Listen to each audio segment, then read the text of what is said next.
depression, estrangement, and the living current. There are many people today who believe something has gone wrong inside them. They may feel depressed, disconnected, estranged from family or from life itself, and they quietly assume this must mean they are failing in some personal or moral way.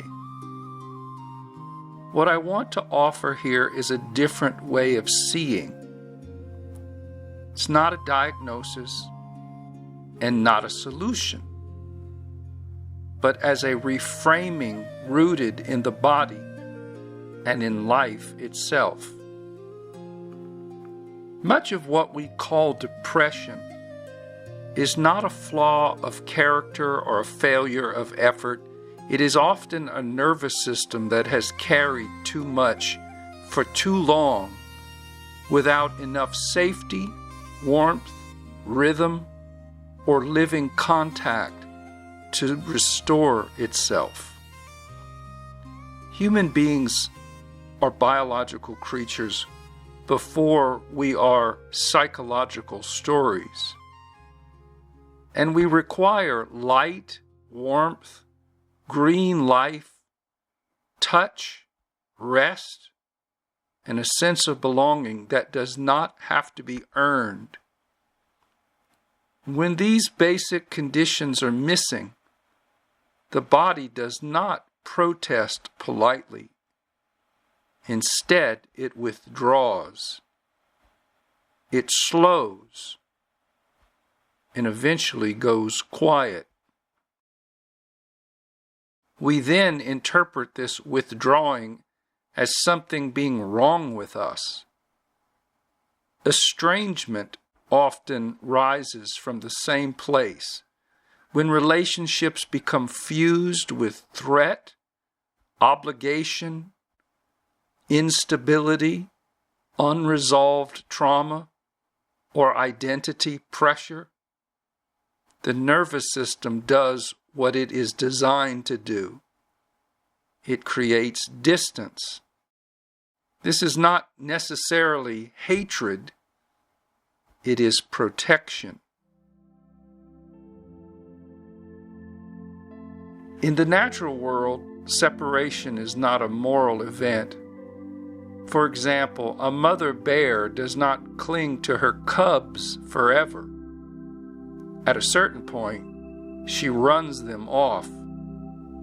There is no story, no guilt, no self-condemnation. Life reorganizes itself according to rhythm and capacity. Humans, on the other hand, often bind identity to attachment. We come to believe that who we are depends on maintaining certain bonds at any cost. And when those bonds become unbearable, the body revolts, and the mind turns that revolt inward as shame, grief, or even self-torment. This, my friends, is where suffering deepens. What if identity did not live in roles, relationships, or endurance? What if it lived somewhere more fundamental? This is what I call the living current of life.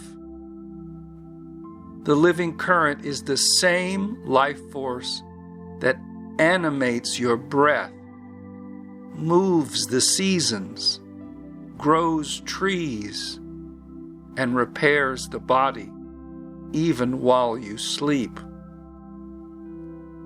It is not personal, yet it is intimate. It does not abandon, yet it does not cling. When identity is rooted in this current rather than in attachment or story, something softens. Separation no longer means annihilation. Distance no longer means rejection. Low states no longer mean failure. Depression, then, can be seen as a signal rather than a verdict, a message that something essential has been missing. Not motivation, not meaning, but nourishment in the form of warmth, green life, safe presence, and a body that can trust.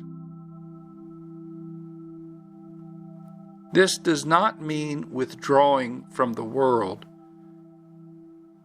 It means returning to it at the level where life actually supports life. Many people today are trying desperately to heal while remaining in environments that are cold, isolating, overstimulating, or barren of living contact. And they may blame themselves when the healing does not hold. But a nervous system cannot transcend deprivation through insight alone. There is no shame in needing more support than a harsh environment can give. There is no failure in recognizing that endurance has limits. And there is no weakness in letting life rather than identity be the ground you choose to stand on. If you are feeling estranged, low, depressed, or worn out, it does not mean you are broken. It may mean you are listening to something ancient and wise inside the body. You are not required to prove your goodness by suffering. You are not required to keep carrying what exceeds your capacity. Remember, the living current has not left you. It is what is asking for care.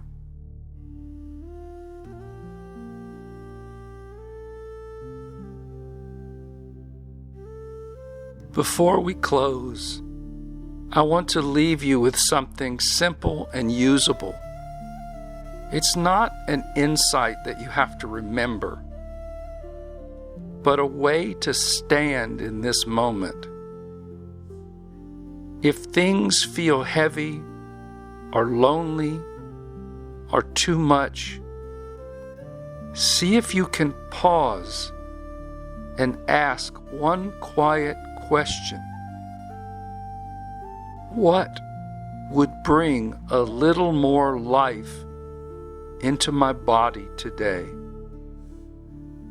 Not what should I fix, not what story must change, just what would add a small measure of warmth, ease, or contact. It might be something simple like stepping outside into daylight, touching soil or running water, making something warm to drink and letting yourself feel it, resting without explaining yourself, reaching out to one safe human without having to perform. These are not trivial acts. They are how the living current speaks in ordinary language. You do not need to decide your future today. You do not need to resolve your relationships or try to understand what happened to cause your pain.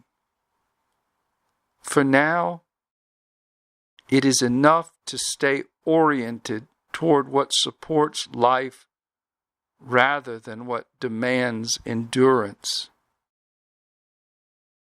If you are suffering estrangement, sadness, or exhaustion is present in your life, let them be information, not identity.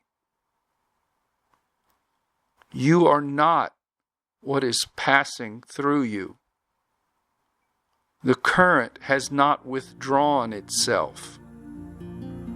It is still moving quietly, waiting for conditions that allow it to flow more freely again.